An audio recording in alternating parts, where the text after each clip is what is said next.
Bueno, vamos rápidamente, nos quedan pocos minutos. En días recientes, y bueno, un día sí y el otro también, el presidente Felipe Calderón se queja, critica la renuencia de algunos estados, de los gobernadores, de los presidentes municipales, de entrarle de lleno al tema de la seguridad pública. Y también hay que decirlo, han salido datos últimamente en donde claramente, explícitamente se demuestra que los estados no han cumplido en materia de los compromisos de seguridad pública que, bueno, supuestamente firmaron y supuestamente debieron de haber ya cumplido.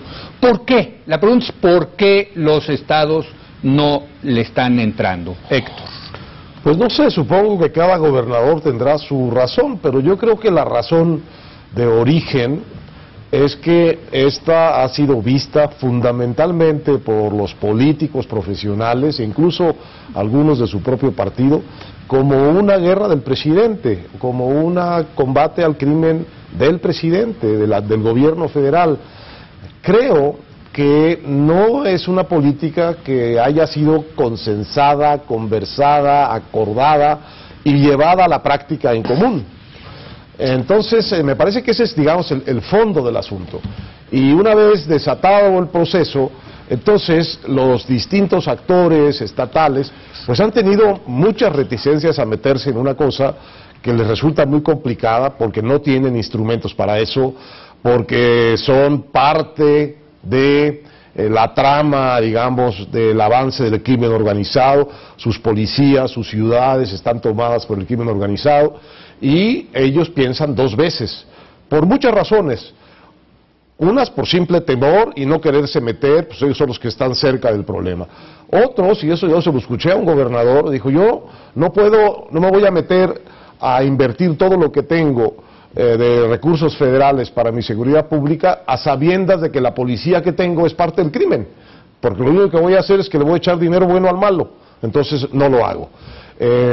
Ahora, la verdad es que sí hicieron un compromiso público, sí hicieron el compromiso muy detallado, sí, hace 2 años, y que no hayan cumplido me parece un acto de irresponsabilidad política absolutamente reprochable. Pero creo que el origen de esta disparidad de comportamientos tiene que ver con que no fue una decisión tan importante realmente consensada políticamente.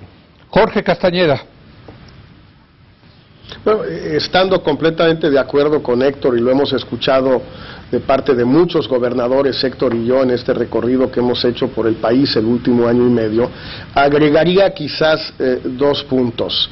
Uno es que muchos gobernadores y o presidentes municipales y o comandantes de zona o región militar tienen o tenían un modus vivendi tácito aceptable con lo que se le quiera llamar crimen organizado, el narco, me da más o menos lo mismo.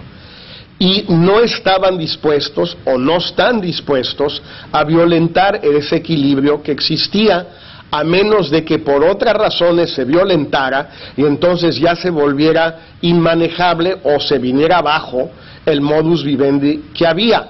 Entonces, tomemos 2 ejemplos. Tamaulipas quizás lo había, obviamente ya no lo hay. Sinaloa, te cuentan los de allá, que sigue vigente el modus vivendi que impera desde hace 30 años, después de la Operación Cóndor y luego después de Salinas. Yo no tengo la menor idea si eso es cierto o falso, pero sí me parece bastante lógico que si fuera cierto, en Sinaloa pues quisieran llevar la fiesta en paz, mientras que en Tamaulipas ya no puedan llevar la fiesta en paz. Y segundo punto, Leo, no tienen con quién, lo que dice Héctor. A ver, un presidente municipal no tiene con qué. Es absurdo pedirle que le entre. Un gobernador, en la mayoría de los casos, nos lo han dicho a Héctor y a mí, tienen un número de efectivos de policía estatal absolutamente irrisorio, ridículo. Entonces, le piden al presidente o le piden al secretario de la Defensa o a García Luna que les mande gente, sí les mandan gente, pero ellos saben que esa gente se va a quedar un rato y luego se va a ir. Y cuando esa gente se vaya, ellos se quedan, y el narco se queda, y los habitantes se quedan. Entonces dice el gobernador: yo de idiota me compro este pleito, que como dice Héctor, para empezar no es mío, lo declaró Calderón por su cuenta. En segundo lugar, no tengo parque, y el parque que tengo no es mío, es de ellos y se va a ir. Y en tercer lugar, mi sociedad no me lo está exigiendo. Javier. Yo creo que además de ese lanzamiento unilateral de esta estrategia que no fue consensado, como decía Héctor, no fue platicado con los distintos partidos, con los gobernadores, etcétera. Además, lo que ha sucedido en los últimos 4 años es que el problema se ha transformado. O sea, cuando uno dice no le están entrando al tema de la seguridad pública, el tema de la seguridad pública en 2007 era muy distinto al tema de la seguridad pública en 2011. Y es un tema mucho más serio hoy para un presidente municipal o para un gobernador de lo que fue. Sí. Y muchos argumentarían que es en parte el resultado de una estrategia que, como argumenta Eduardo Guerrero, primero fragmentó al crimen organizado, que hizo que se dispersara, es decir, municipios y estados donde no había presencia de crimen organizado, hoy la hay.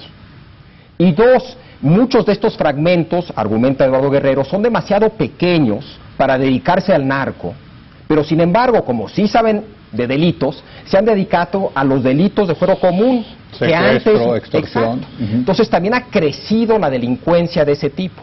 Entonces yo sí creo, presidente municipal, gobernador, que estaba en un estado donde no había presencia de narcotráfico y no había esta nueva ola de crimen, de repente, como resultado de 4 años de una estrategia del gobierno federal, me veo abrumado por algo que yo siento lo provocó, pues todavía menos ganas de cooperar. No solamente no me incluyó al principio, sino mucho de lo que yo estoy viviendo, lo estoy viviendo como resultado de lo que yo creo es una estrategia fallida. Entonces creo que la situación para que cooperen sí está complicada, aunque sí coincido que más vale que se pongan a negociar y a cooperar todos, porque sí, el problema que tenemos... Porque hicieron el acuerdo, eso se hizo un acuerdo de frente a la sociedad en un momento crítico muy importante, y todos quedaron de hacerlo. Todos quedaron de hacerlo.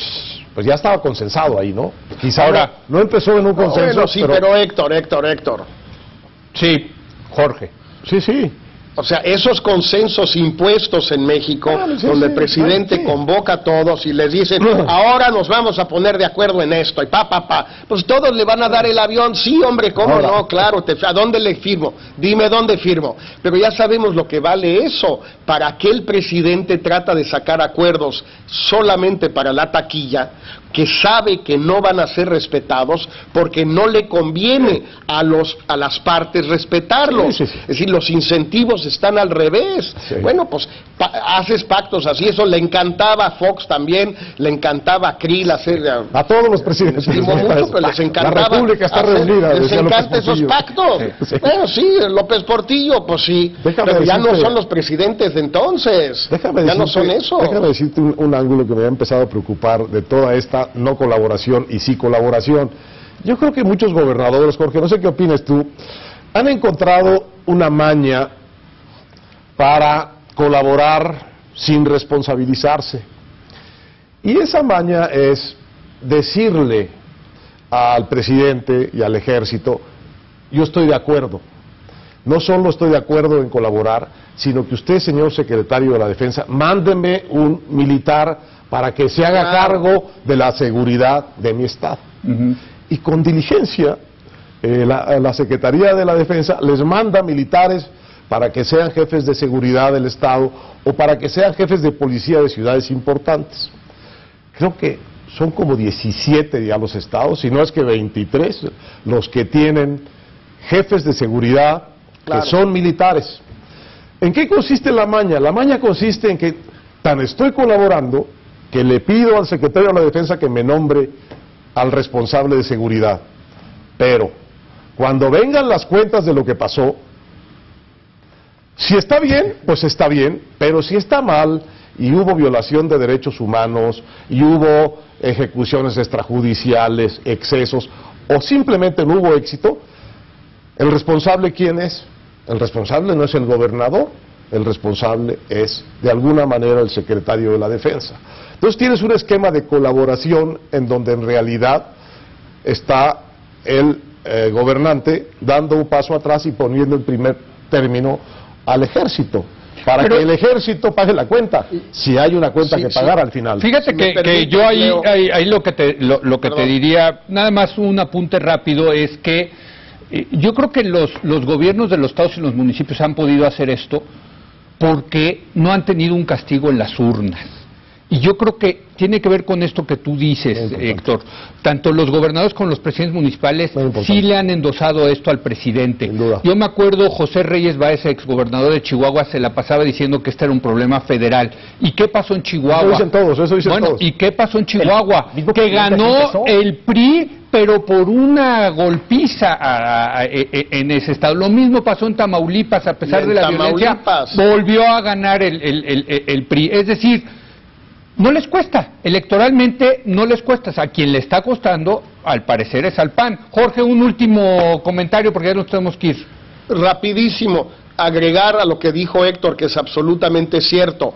En varios casos, a Héctor y a mí nos constan 2 casos del noreste del país.